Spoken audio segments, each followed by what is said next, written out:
Баршаңызға қайырлы күн достар, менің арнама қош келдіңіздер. Бүгін біз осындай керемет мясной пирог жасайтын боламыз. Алдымен менің арнама тіркеліп, лайк басып кетуді ұмытпаңыздар. Сол кезде ең алғашқылардың бірі болып, менің әрбір шығарған контентімді тамашалайтын боласыздар. Мясной пирогты дайындау үшін алдымен қамырын дайындап аламыз. Қамырына бізге ұн, сары май, қаймақ және тұз, кішкене құмшекер қажет болады. Сонымен қатар бір жұмыртқаны қосып жібереміз.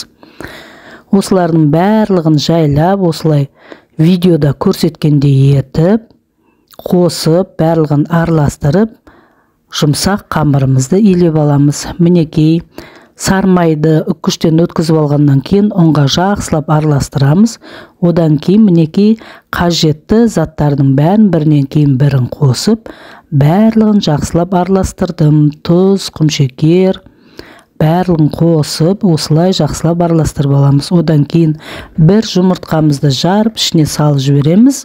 Және де 2 ас қасықтай қаймағымызды қосып, осылай саусағымыздың көмегіменен жақсылап илеп, қамырымызды илеп аламыз.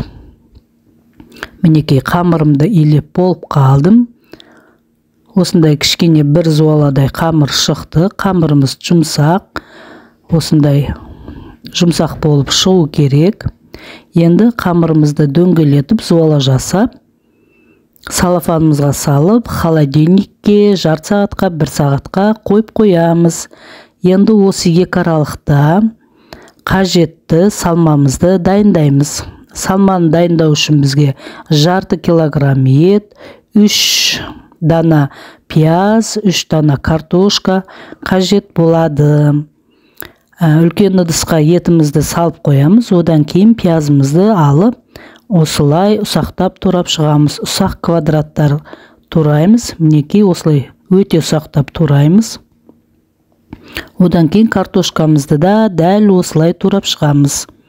Алдыменен ұзынша етіп кесіп алып, оны шаршы етіп, квадрат етіп, ұсақтап осылай турап шығамыз. Шамаменен 3 пияз және 3 картошка қостым.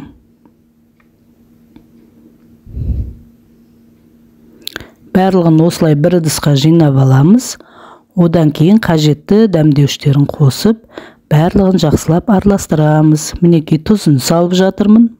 Дәміне қарай саламыз. Кішкене базилик және чесноктың ұнтақтарын қостым. Сосын қара бұрыш және қызыл бұрышты қосып, барлығын осылай жақсылап араластырып аламыз. Барлығын жақсылап араластырып алғаннан кейін салмамызды бір шетке қойып қоямыз.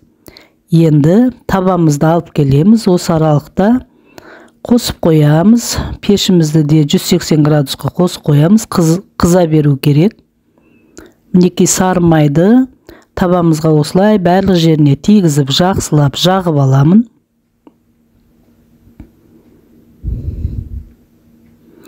Енді қамырымызды аламыз. Холодильниктен қамырымызды алып келеміз.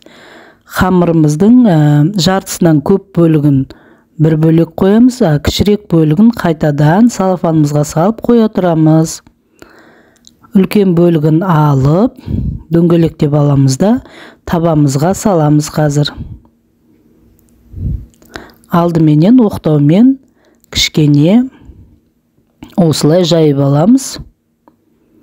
Табаның формасына қарай сопақтау қылып осылай жайып жатырмын.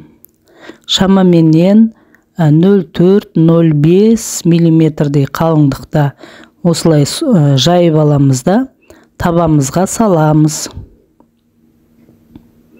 Шанышқыменен кішкене шанышқылап аламыз. Одан кейін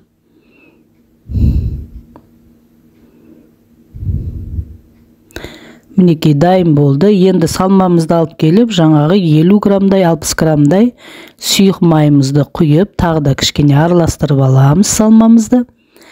Салмамыз дайын болды. Енді жаңағы жайып қойған нанымыздың үстіне, қамырымыздың үстіне салмамызды салып шығамыз.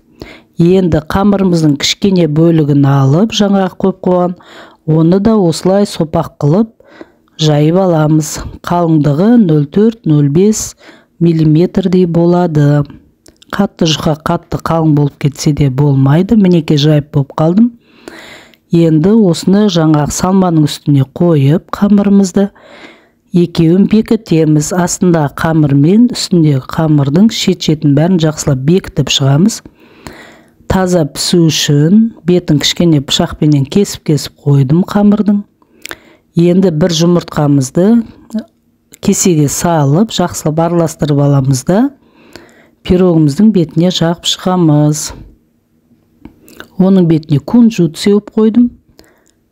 Біздің жасап жатқан пирогымыз өте дәмді, керемет болып шықсын деп кунжутты да сеуіп қойдым. Алдын ала қыздырылған пешімізге осылайша пирогымызды салып қойдық. 40-45 минутта пирогымыз дайын болды. Мінекей біздің пирогымыз өте керемет болып шықты. Биік, өйткені ішінде начинкасы өте көп, қалың қылып салдым начинкасын. Өзі қып-қызыл болып, әдемі болып пісті. Көріп тұрсыздар. Одан кейін піскеннен кейін суытып қойдым. Пирогымды суытқаннан кейін дастарханға алып келіп, енді пирогымызды шайменен ішкелі жатырмыз. Мінекей пирогымды кесіп көрсетейін сіздерге қандай болып шыққанын. Пирогым өте жұмсақ болды. Наны өте жұмсақ. Қазір ішін көрсетемін. Пирогтың іші қандай болған. Мінекей қараңыздар. Қандай сочный, өте керемет болып пісті. Өте сочный болды. Ойымдағыдай болып шықты. Өте керемет болды. Сау болыңыздар.